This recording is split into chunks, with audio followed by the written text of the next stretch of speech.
Thank you very much.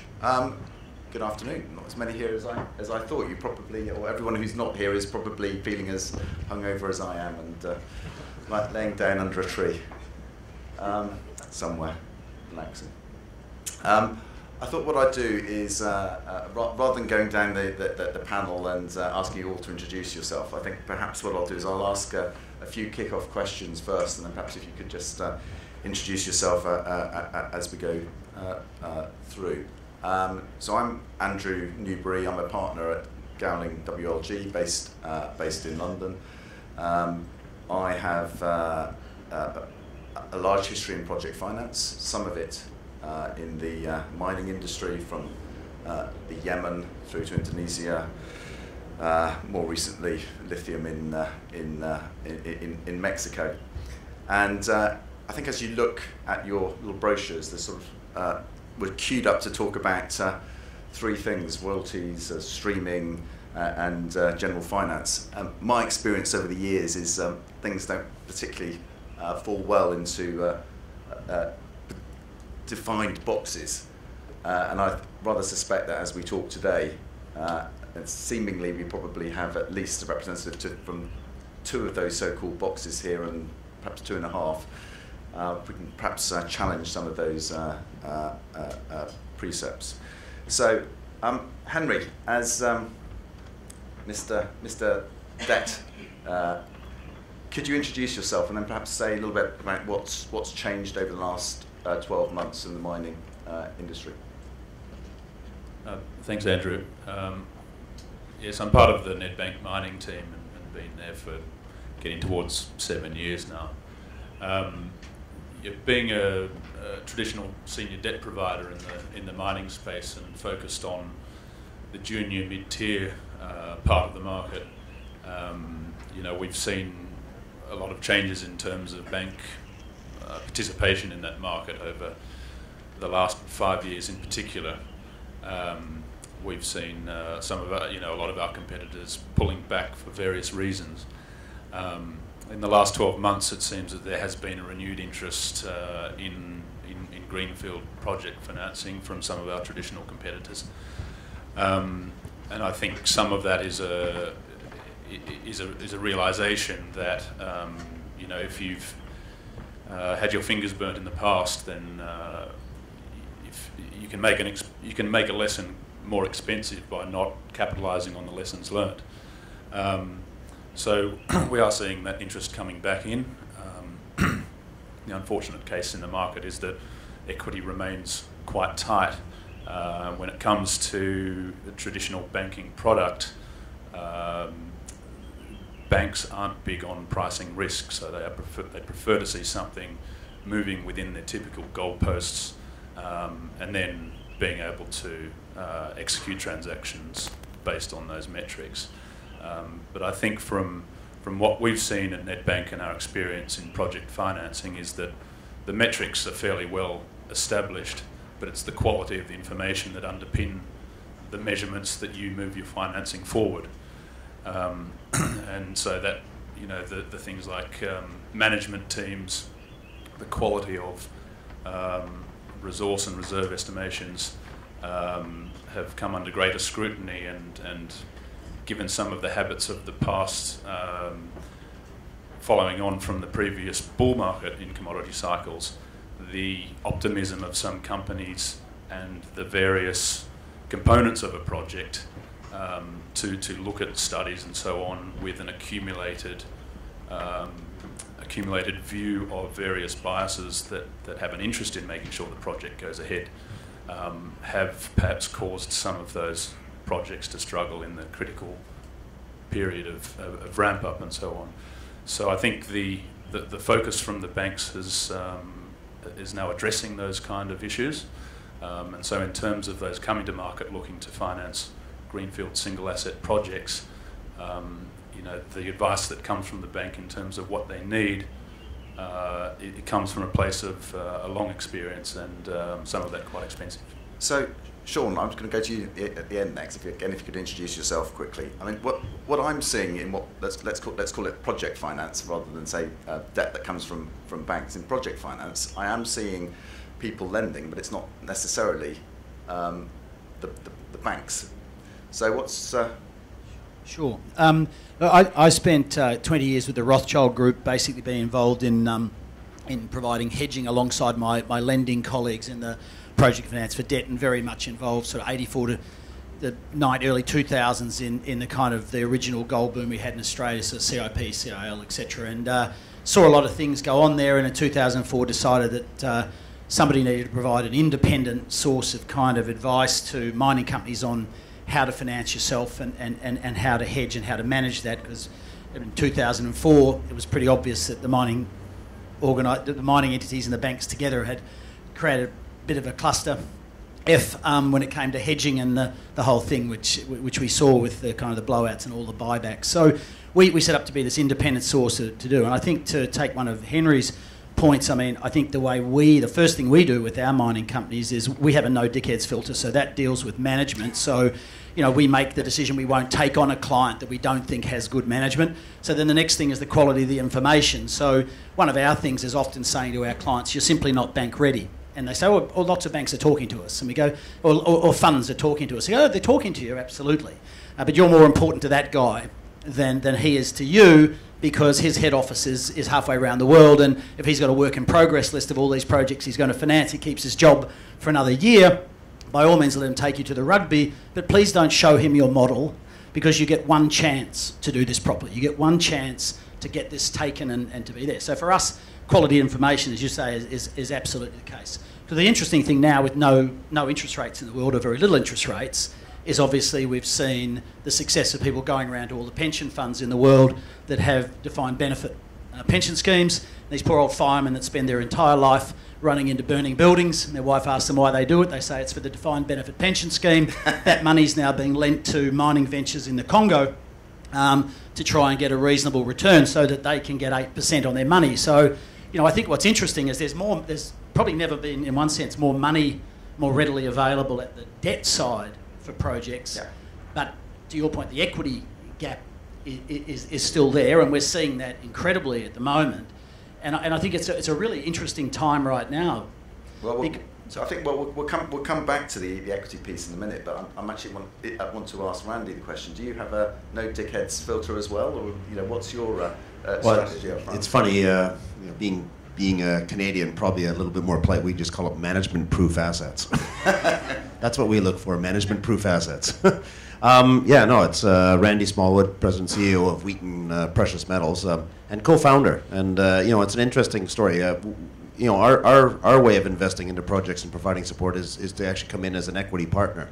In a current market where there's not a lot of equity support outside of that, a stream is considered an equity investment. We do share the production risk on these assets, and so it's we put a lot of effort into that due diligence stage, because it's an all-in investment. Once we hand over that upfront payment and crystallize that that value for the operators to reinvest back into to their core franchise, the only recourse I have if it goes wrong is to fire my geologist and look for a better one, and or engineer and or metallurgist. But that's in these times when you don't have that equity support on the broader general market, having us come in, does open up lots of opportunities. For you, in where you are in the business, what would you be saying to the junior miners? Should they come and talk to you? Are you interested? Yeah, well, as junior miners, I'm gonna define that as a single asset company that's actually producing, and if that's the case, yes, they should be talking to us. We start at the point that we start getting interested. We've got a new model, and again, recognizing over the last 4 or 5 years the lack of support on the equity side. We tried.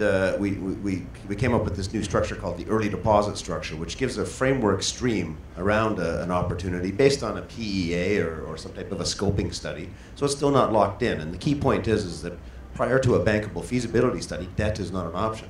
Typically, I will say there's some exceptions to that rule of late. I have seen that, that the debt side is getting more creative. But traditionally, you have to have something that's got the precision of a bankable feasibility study before any of the traditional lenders will look at the debt side. And so we tried getting ahead of the curve on that, and we've come up with this early deposit method, which has a framework stream, but will front about 10% of the value ahead of the feasibility study and ahead of the permitting to help them get there in a market that right now the only other source of capital for those early development companies is the equity side, which is incredibly dilutive in terms of issuing shares when there's so little support on that at that level of the whole development and mining process. And so it's actually generated quite a bit of interest.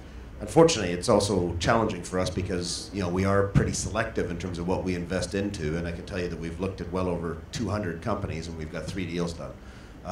And so it is something that the risk level is obviously a little bit higher, and we're probably looking for some of the stuff that shows clear margins going forward.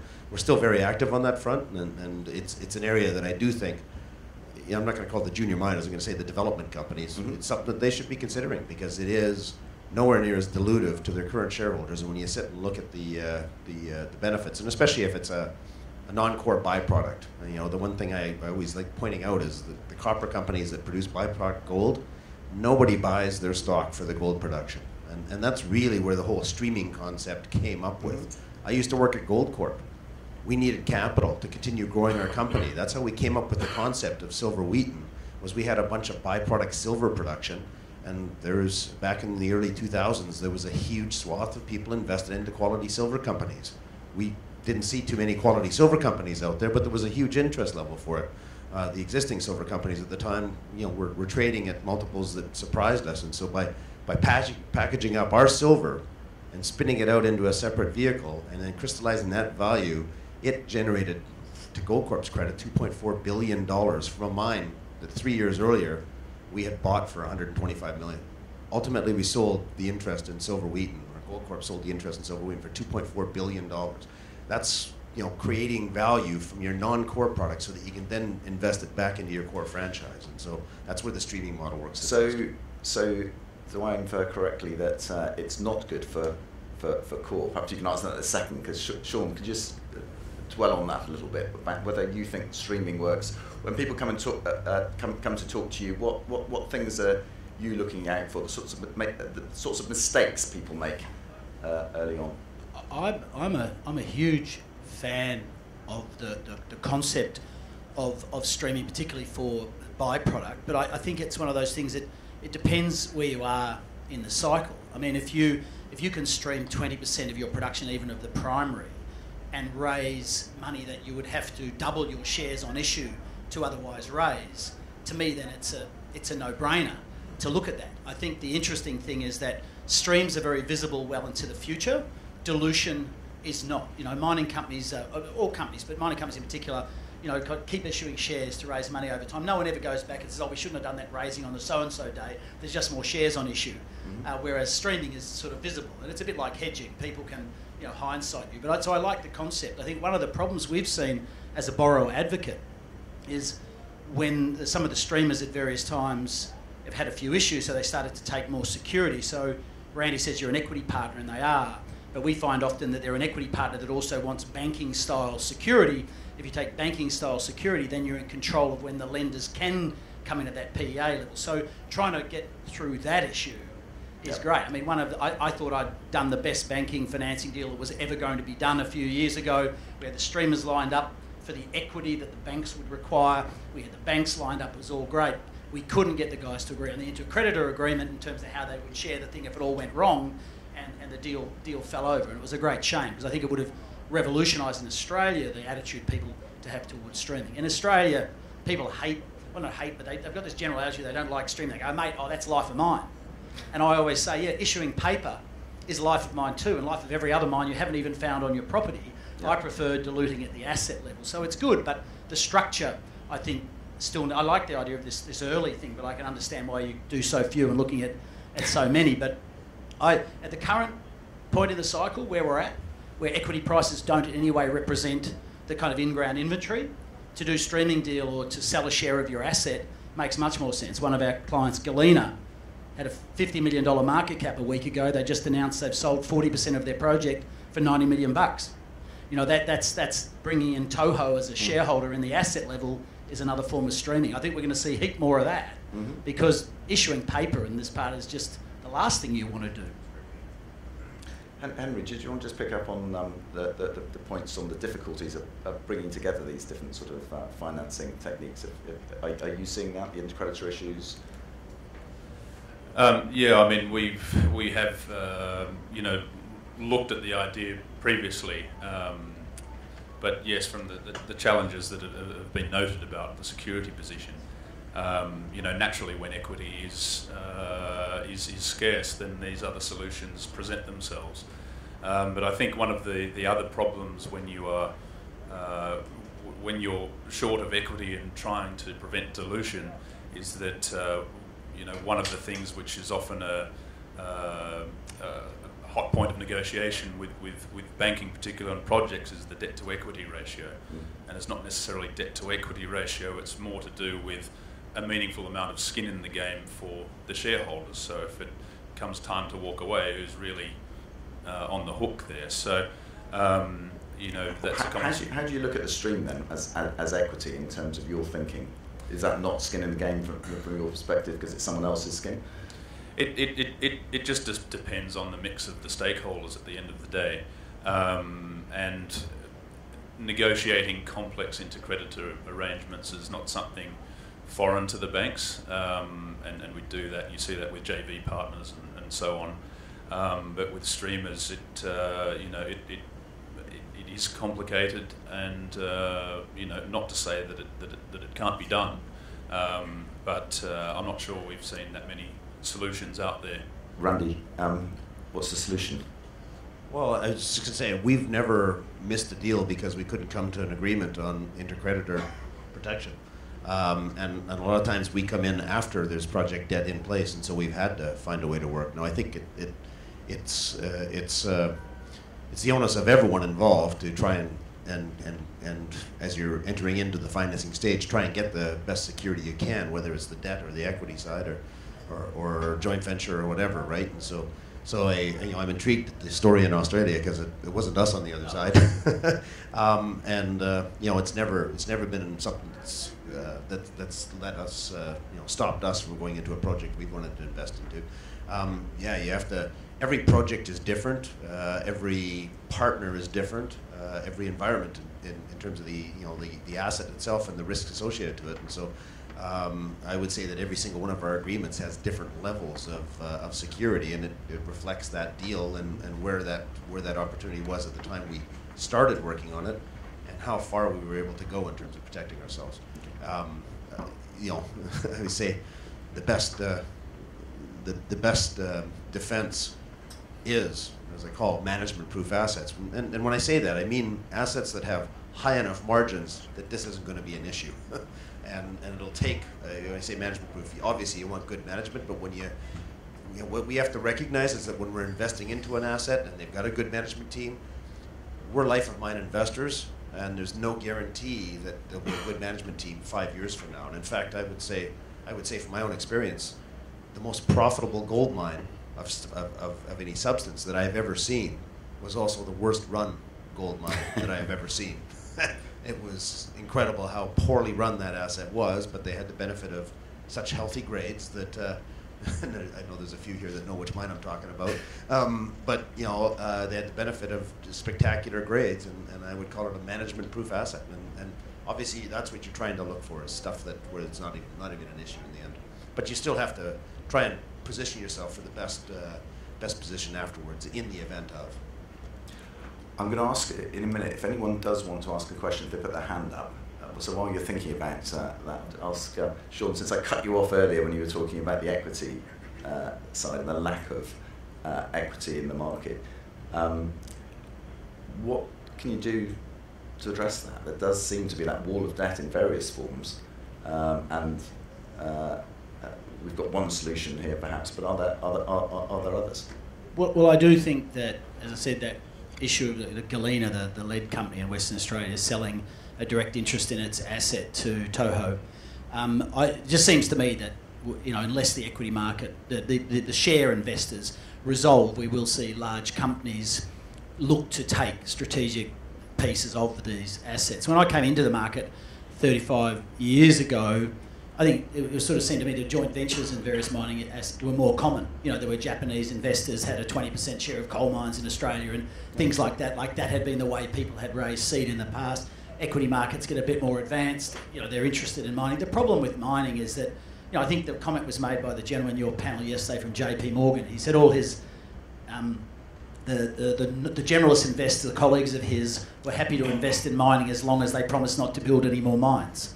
You know, so they're pushing these guys to just return capital and buy back their shares. I mean, that's not sustainable in the long run, but that sort of seems to be where we're at the moment. And I think the reality is our clients, our existing gold producer clients that we do a lot of work with, are going to they're going to start hedging in Australia. They can sell gold forward a couple of years out at 1,950 Australian dollars an ounce.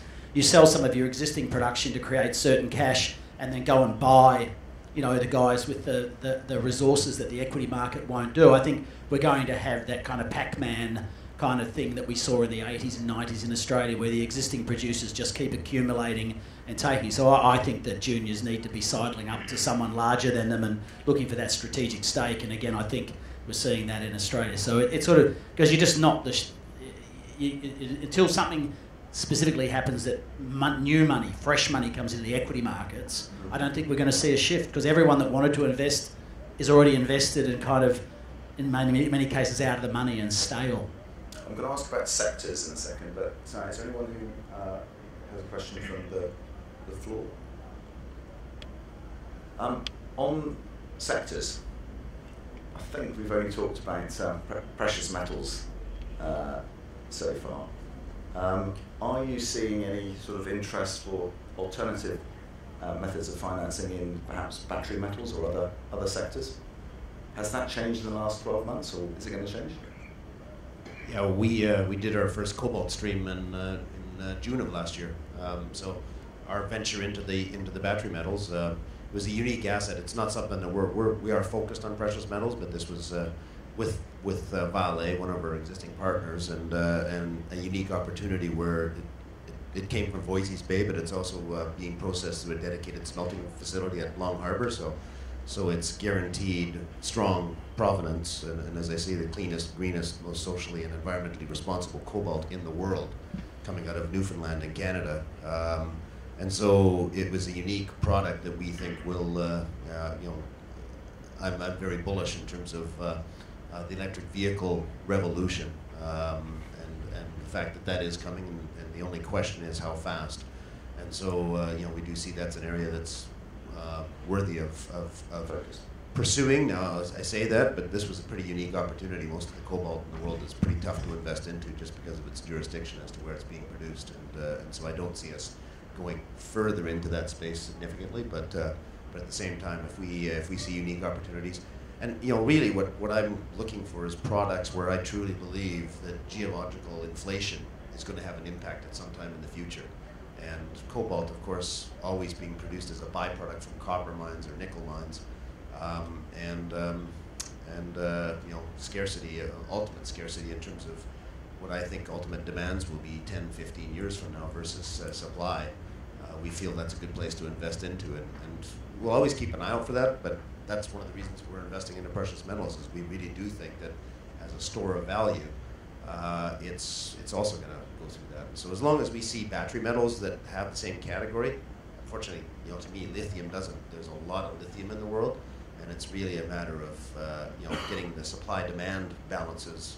When we have such a huge increase in demand, there's going to be opportunities there, but they'll all balance out eventually and normalize eventually. But you're not going to have the same geological scarcity or geological inflation issues that you'd have in something like that. So it probably depends on the product itself.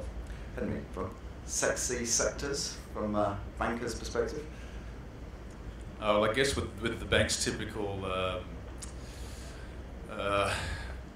perspective of risk management and debt products not benefiting from the upside, it's the exciting story about the energy minerals and so on, I suppose, is perhaps not as exciting from the products that are being offered, although it does provide a whole new landscape of potential projects to be financing. So particularly when you're non-exchange traded metals. When I know that the LSE is looking at is putting at lithium and possibly cobalt coming up, which will help. Has that been an impediment to you so far? Not having the transparency of. Well, I mean, we've financed mineral sands and diamonds and things like that, so it's not something that prohibits us, but it does make it a little more challenging. As Keynes said, a successful banker is one that loses money when everyone else does. So if you're going out there and doing a brand new debt financing of a new commodity, you want to be fairly certain that you've done your homework. It's a space that we're monitoring and getting market studies on and so on. And the streamers and others that are leading the charge there, we're following those projects closely.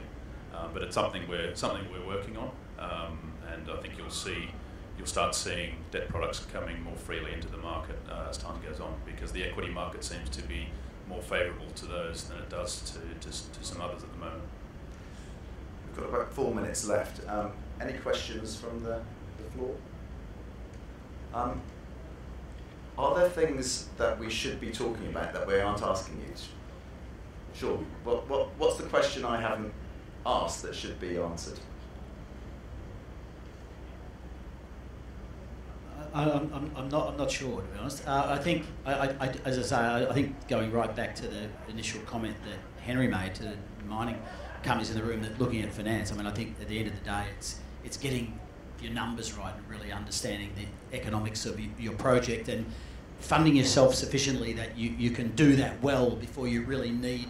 You've got to sort of set yourself up to fund yourself appropriately, because I think it is getting the quality of the information and not getting the market too excited, getting ahead of yourself in terms of thinking that you're bankable when you're not. I mean, I think if that was the one message I would leave, and not necessarily answering your question, but it's you just getting that right, making sure you are financeable before you start talking to financiers, I think makes a lot of sense, and educating yourself about what that actually means, because we see a lot of people spend a lot of money in the wrong areas that might be good, but it's not going to help them to raise finance necessarily.